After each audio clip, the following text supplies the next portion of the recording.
বাতৰি পঢ়িছো জুলি শৰ্মা বৰুৱাই।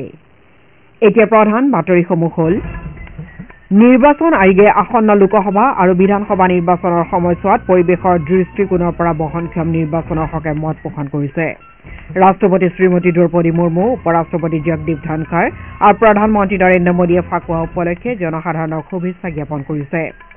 কৰ্মচাৰী ভৱিষ্যত নিধি সংস্থা EPFOয়ে কালি প্ৰকাশ কৰা তথ্য অনুসৰি চলিত বৰ্ষৰ জানুৱাৰীত প্ৰায় 8,08,000 নতুন সদস্য ভুক্তি হৈছে। মধ্যপ্ৰদেশৰ উজ্জয়িনী মহাকালেশ্বৰ মন্দিৰৰ গৰ্ভগৃহত ভস্ম আৰতিৰ সময়ত অগ্নিকাণ্ড সংঘটিত হয় আৰু IPL ক্ৰিকেট প্ৰতিযোগিতাত আজি এখন খেলত ৰয়েল চেলেঞ্জাৰ্ছ বেংগালুৰু পাঞ্জাৱ কিংছৰ বিৰুদ্ধে অৱতীৰ্ণ হ'ব।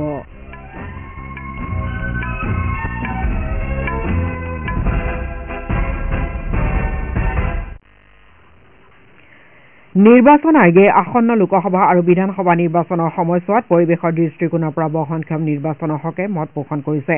আয়োগে নিৰ্বাচন সংক্ৰান্তীয় নথিপত্ৰ তথা ভোটদাতা তালিকাৰ বাবে কাগজৰ ব্যৱহাৰ হ্ৰাস কৰিবলৈ ৰাজনৈতিক দলসমূহৰ লগতে সংশ্লিষ্ট কৰ্তৃপক্ষসমূহলৈ নিৰ্দেশনা জাৰি কৰিছে। আয়োগে ই-বুক তথা ই-ডকুমেণ্টৰ ব্যৱহাৰৰ লগতে কাগজৰ 2 পিঠি ব্যৱহাৰ আৰু সঠিক বিন্যাসৰ ওপৰত গুৰুত্ব আৰোপ কৰিছে। আসন্ন নিৰ্বাচনৰ সময়ত যোগাযোগৰ বাবে বৈদ্যুতিক মাধ্যম ব্যৱহাৰ কৰিবলৈ সকলোকে উৎসাহিত কৰাৰ উদ্দেশ্যে এই নিৰ্দেশনাসমূহ জাৰি কৰা হৈছে। লগতে আয়োগে পৰিৱেশ অনুকূলভাৱে নিৰ্বাচন অনুষ্ঠিত কৰাৰ উদ্দেশ্যে সংশ্লিষ্ট কৰ্তৃপক্ষ তথা ৰাজনৈতিক দলসমূহলৈ আসন্ন নিৰ্বাচনৰ সময়ছোৱাত এবাৰ ব্যৱহাৰযোগ্য প্লাষ্টিক এৰাই চলাৰ লগতে আৱৰ্জনা নিষ্কাশনৰ পৃথক ব্যৱস্থা তথা অনাময় ব্যৱস্থা সুনিশ্চিত কৰিবলৈ নিৰ্দেশ দিছে। তদুপৰি সকলো ধৰণৰ আৱৰ্জনা নিষ্কাশন সঠিক ধৰণে কৰা, পৰিবহণৰ বাবে পৰিৱেশ অনুকূল বাহন ব্যৱহাৰ কৰাৰ লগতে যাতায়াতৰ বাবে ৰাজহুৱা পৰিবহণৰ ব্যৱহাৰৰ ওপৰতো গুৰুত্ব আৰোপ কৰা হৈছে। নিৰ্বাচনী প্ৰচাৰ কাৰ্যৰ বাবে নৱীকৰণযোগ্য শক্তিৰ ব্যৱহাৰক উৎসাহিত কৰিবলৈও ৰাজনৈতিক দলসমূহক নিৰ্দেশ দিয়া হৈছে। তেলেংগানাত লোকসভা নিৰ্বাচনৰ সূচী ঘোষণাৰ পূৰ্বে ৰাজনৈতিক দলসমূহে প্ৰচাৰ অভিযান আৰম্ভ কৰিছে। ৰাজ্যখনৰ 17খন আসনতেই চতুৰ্থ পৰ্যায়ত একেদিনে ভোটগ্ৰহণ হ'ব। তেলেংগানাত এইবেলি লোকসভা নিৰ্বাচনৰ মহিলা ভোটদাতাকে ধৰি যথেষ্ট সংখ্যক যুৱ তথা প্ৰথমবাৰৰ বাবে ভোটাধিকাৰ লাভ কৰা ভোটদাতাই প্ৰাৰ্থীসকলৰ ৰাজনৈতিক ভাগ্য নিৰ্ণয় কৰিব। উল্লেখযোগ্য যে পুৰুষ ভোটদাতাতকৈ মহিলা ভোটদাতাৰ সংখ্যাধিক্য থকা ৰাজ্যকেইখনৰ ভিতৰত তেলেংগানা অন্যতম। ৰাজ্যখনৰ মুঠ 3,30,00,000 ভোটদাতাৰ ভিতৰত মহিলা ভোটদাতা হৈছে 1,65,00,000তকৈও অধিক। অৱশ্যে নতুনকৈ তথা প্ৰথমবাৰৰ বাবে ভোটদানৰ অধিকাৰ লাভ কৰা ভোটদাতাসকলৰ ভিতৰত মহিলাতকৈ পুৰুষৰ সংখ্যা অধিক। তথ্য অনুসৰি 18 পৰা 19 বছৰ বয়সৰ পুৰুষ ভোটদাতাৰ সংখ্যা 4,82,000 হোৱাৰ বিপৰীতে ভোটদাতা হিচাপে নাম পঞ্জীয়ন কৰা মহিলাৰ সংখ্যা হৈছে 3,84,000।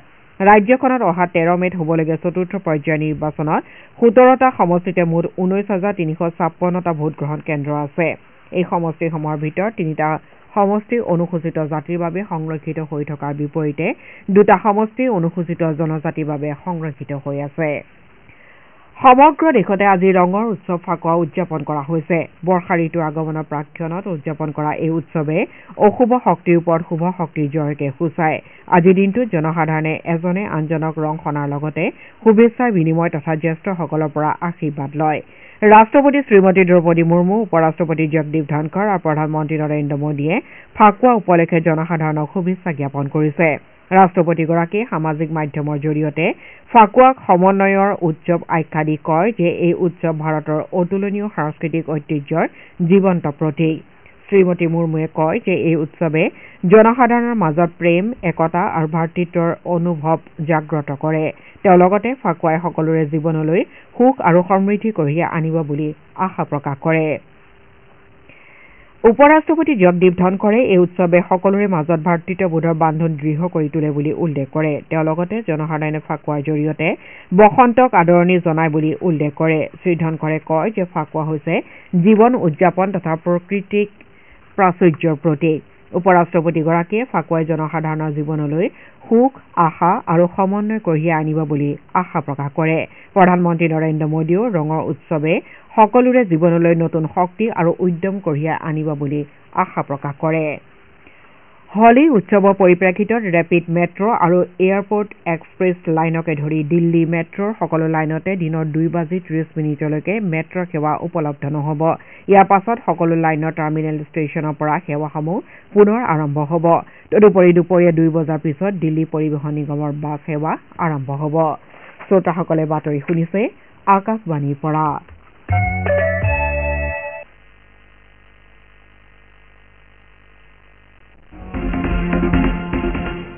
আপোনাৰ ভোট আপোনাৰ কণ্ঠ। ভোটৰ শক্তিৰে নিৰ্মাণ কৰক সুস্থ গণতন্ত্ৰ। লোকসভা নিৰ্বাচনৰ প্ৰথম পৰ্যায়ত 19 এপ্ৰিলত কাজিৰঙা, শোণিতপুৰ, লখিমপুৰ, ডিব্ৰুগড় আৰু যোৰহাটত হ'বলগীয়া ভোটগ্ৰহণত গণতান্ত্ৰিক অধিকাৰ সাব্যস্ত কৰি শক্তিশালী গণতন্ত্ৰৰ অংশীদাৰ হওক।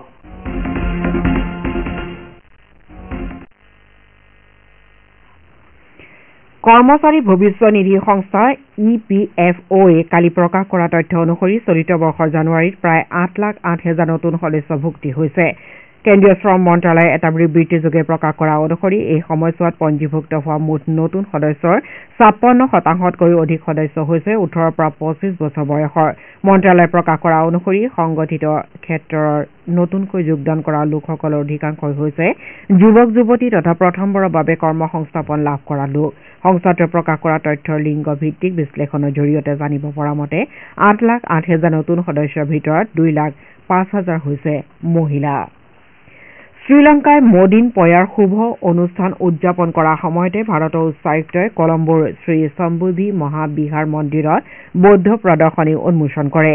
এই প্ৰদৰ্শনীত বুদ্ধদেৱৰ জীৱনৰ গুৰুত্বপূৰ্ণ মুহূৰ্তবোৰ চিত্ৰিত কৰা হোৱাৰ লগতে সমগ্ৰ ভাৰতবৰ্ষত থকা বৌদ্ধ তীৰ্থস্থানসমূহৰ চিত্ৰ প্ৰদৰ্শন কৰা হৈছে।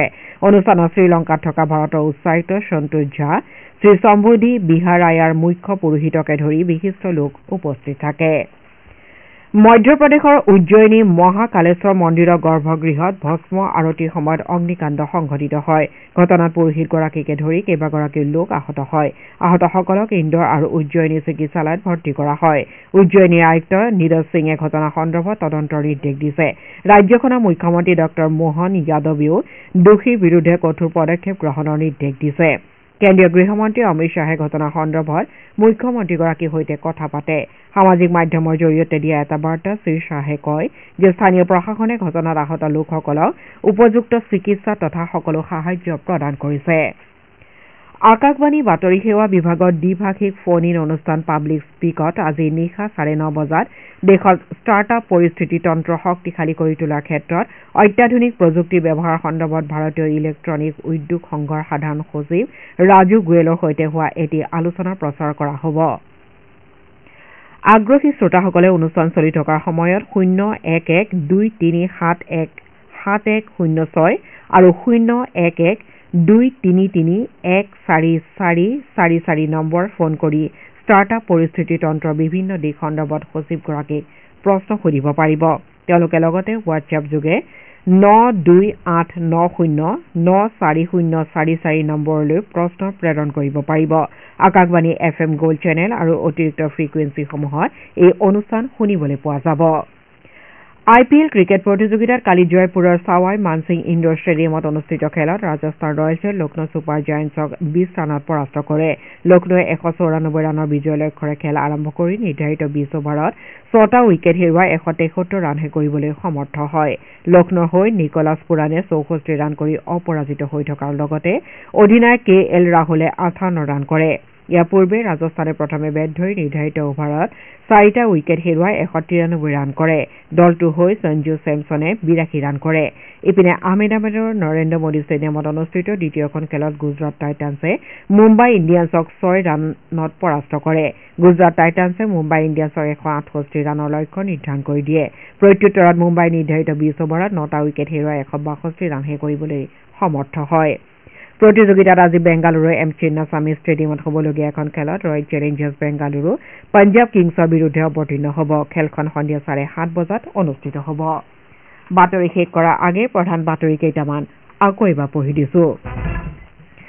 নিৰ্বাচন আয়োগে আসন্ন লোকসভা আৰু বিধানসভা নিৰ্বাচনৰ সময়ছোৱাত পৰিৱেশৰ দৃষ্টিকোণৰ পৰা বহনক্ষম নিৰ্বাচনৰ হকে মত পোষণ কৰিছে। ৰাষ্ট্ৰপতি শ্ৰীমতী দ্ৰৌপদী মুৰ্মু, উপৰাষ্ট্ৰপতি জগদীপ ধনখৰ আৰু প্ৰধানমন্ত্ৰী নৰেন্দ্ৰ মোদীয়ে ফাকুৱা উপলক্ষে জনসাধাৰণক শুভেচ্ছা জ্ঞাপন কৰিছে। আৰু IPL ক্ৰিকেট প্ৰতিযোগিতাত আজি এখন খেলত ৰয়েল চেলেঞ্জাৰ্ছ বেংগালুৰু পাঞ্জাৱ কিংছৰ বিৰুদ্ধে অৱতীৰ্ণ হ'ব। এতিয়াৰ বাতৰি ইমানতে শেষ হ'ল।